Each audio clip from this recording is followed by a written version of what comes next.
अस्सलाम वालेकुम, मैं हूं इंजीनियर असद मुगल। आज की इस वीडियो में हम बात करते हैं कि कनाडा के वीज़े के लिए स्पॉन्सर कैसे आप तलाश करेंगे। जब भी आप कनाडा का वीज़ा किसी एजेंट से लगवाने जाते हैं तो वो आपसे बहुत ज़्यादा पैसे डिमांड करता है और रीज़न वो यही देता है कि वो आपके लिए स्पॉन्सर का बंदोबस्त करेगा। वो बाहर से आपके लिए कोई इनविटेशन लेटर मंगवाएगा, उसके बाहर बहुत ज़्यादा रवाबित मौजूद हैं, इसलिए वो इतने ज़्यादा पैसे आपसे ले रहा है। तो दोस्तों, जब आप अपना वीज़ा अप्लाई करना चाहते हैं, खुद अप्लाई करना चाहते हैं, तो आप कहाँ से स्पॉन्सर ढूंढेंगे? आपके जहन में ये ज़रूर सवाल आता होगा। तो आज की इस वीडियो में हम इसके ऊपर तफसील से बात करते हैं। सबसे पहले नंबर पे आपने ये समझना है कि स्पॉन्सर जो है वो किन टाइप के वीज़ा के लिए ज़रूरी होता है। तो अगर हम बात करें वर्क वीज़ा की, कि आप काम के सिलसिले में, कोई जॉब के सिलसिले में कनाडा जाना चाहते हैं, वर्क वीज़ा में जो आपकी कंपनी होती है, जो आपका एम्प्लॉयर होता है, वही आपका स्पॉन्सर होता है। आपको अलग से किसी दोस्त रिश्तेदार से मदद लेने की ज़रूरत नहीं होती, बल्कि आपका जो एम्प्लॉयर है वो आपके लिए काफ़ी होता है, वही आपका स्पॉन्सर होता है। आपको किसी अलग से स्पॉन्सर या स्पॉन्सरशिप को तलाश करने की ज़रूरत नहीं होती। दूसरे नंबर पर आता है जी विज़िट वीज़ा। विज़िट वीज़ा की आगे फर्दर 3 टाइप्स होती हैं मकसद के एतबार से। सबसे पहले होता है जी टूरिस्ट वीज़ा। आप वहाँ पे घूमने फिरने जाना चाहते हैं, तो फिर उसके लिए आपने अपने आप को एज अ टूरिस्ट शो करना होता है। आप टूरिस्ट जब आप अपने आप को शो करेंगे तो उसके लिए आपकी ट्रैवल हिस्ट्री होनी चाहिए। आप डायरेक्ट जब आप कनाडा के लिए अप्लाई करते हैं एज अ टूरिस्ट वीज़ा, तो वो देखते हैं कि ये पहले किन जगहों पे घूम फिर के आया है, अपने मुल्क से कहीं बाहर ये किन जगहों पे घूम के आया है, कहीं डायरेक्ट कनाडा के लिए तो नहीं अप्लाई कर रहा। जब आप डायरेक्ट कनाडा के लिए as a tourist visa apply करेंगे तो साफ ज़ाहिर होता है कि आपका मकसद ये नहीं है, बल्कि आप अपने आप को सिर्फ एज अ टूरिस्ट वीज़ा का सहारा लेके वहाँ पहुँचना चाहते हैं। तो इसके लिए जब आप टूरिस्ट वीज़ा के लिए अप्लाई करते हैं तो फिर आपने स्पॉन्सर वगैरह नहीं ढूंढना, बल्कि अपने आप को एज अ टूरिस्ट शो करना है। उसके लिए आपने अपनी ट्रैवल हिस्ट्री बनानी है और इसके साथ ही आपकी बैंक स्टेटमेंट बहुत स्ट्रॉन्ग होनी चाहिए। आपने जितने दिन का वहाँ स्टे करना है उसके अखराजात जो हैं उससे डबल की बैंक स्टेटमेंट बना के रखनी है।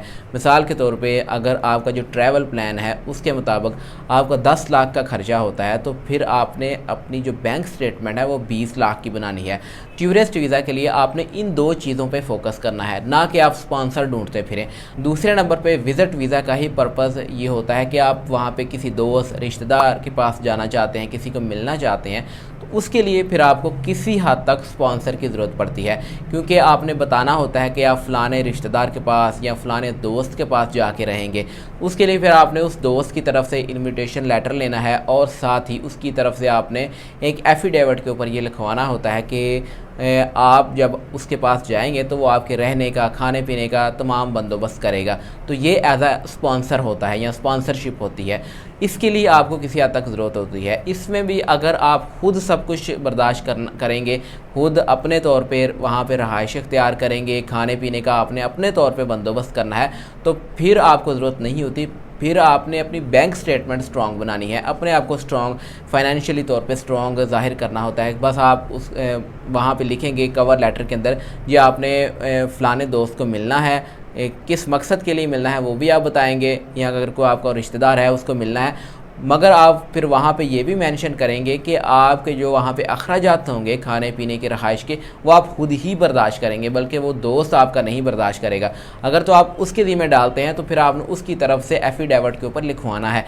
ये एक स्पॉन्सर होता है।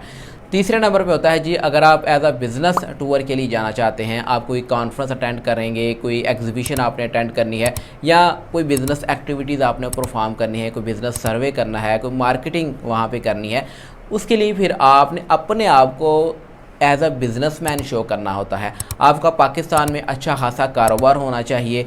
इसके साथ ही आपकी जो बैंक की ट्रांजैक्शंस हैं वो बहुत स्ट्रॉन्ग होनी चाहिए। Chamber of commerce and industry की मेंबरशिप होनी चाहिए।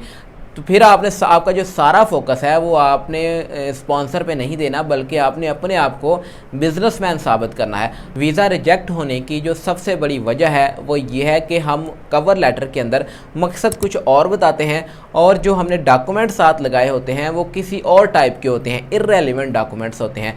मिसाल के तौर पे हम वहाँ पे बताते हैं जी हमने अपने फ़लाने रिश्तेदार को वहाँ पे मिलना है, हमने फ्रेंड को मिलना है, या हम वहाँ पे टूरिस्ट एज अ टूरिस्ट जाना चाहते हैं, तो हमने जो डॉक्यूमेंट्स हैं वो सारे बिजनेसमैनों वाले लगाए होते हैं, हमने अपनी बैंक स्टेटमेंट भी बड़ी लगाई होती है और साथ हम चैम्बर की मेंबरशिप भी लगा देते हैं, टैक्स पेड भी बन जाते हैं। तो ये चीज़ें दोस्तों मैटर नहीं करती। जिस मकसद के लिए आपने जाना है उस मकसद के सपोर्टिंग डॉक्यूमेंट्स आपने सिर्फ लगाने होते हैं। अगर आप विज़िट वीज़ा के इन तीनों मकासद के ऊपर पूरा नहीं उतरते तो पहले आपने अपना मकसद तलाश करना है कि आप किस मकसद के लिए जा सकते हैं, आपका जो फाइनेंशियल बैकग्राउंड है क्या वो उसको सपोर्ट करेगा, आपके कौन से डॉक्यूमेंट्स जो हैं वो उस मकसद को सपोर्ट करेंगे। मिसाल के तौर पे आप एग्ज़ाम देने भी कनाडा विज़िट वीज़ा के ऊपर जा सकते हैं, जैसे कि रेड सील का एग्ज़ाम है। अगर आपके पास डिप्लोमा है, आपके पास कोई हुनर है पाकिस्तान का, वहाँ पे रेड सील का एग्ज़ाम होता है जो कि आप पाकिस्तान से वहाँ पे विज़िट वीज़ा के ऊपर देने जा सकते हैं। रेड सील एग्ज़ाम के लिए आपको बहुत लंबी चौड़ी बैंक स्टेटमेंट भी नहीं चाहिए होती, बस आपका उस फील्ड से मुताल्लिक़ बैकग्राउंड होना चाहिए, आपके पास डिप्लोमा होना चाहिए, आपके पास उस एग्ज़ाम से रेलेवेंट एक्सपीरियंस होना चाहिए, तो आप उस एग्ज़ाम के लिए भी कनाडा जा सकते हैं। दोस्तों अगर आपके जहन में कोई सवालात हैं या आपको कहीं से समझ नहीं आती या आपका कोई और इशू है तो मुझे कमेंट करके पूछ सकते हैं, मैं इंशाल्लाह बर वक्त रिप्लाई करने की कोशिश करूँगा। वीडियो पसंद आए तो इसको लाइक और शेयर ज़रूर कर दिया करें। मिलेंगे इंशाल्लाह एक नई वीडियो के साथ, तब तक के लिए मुझे इजाज़त है। अल्लाह हाफिज़।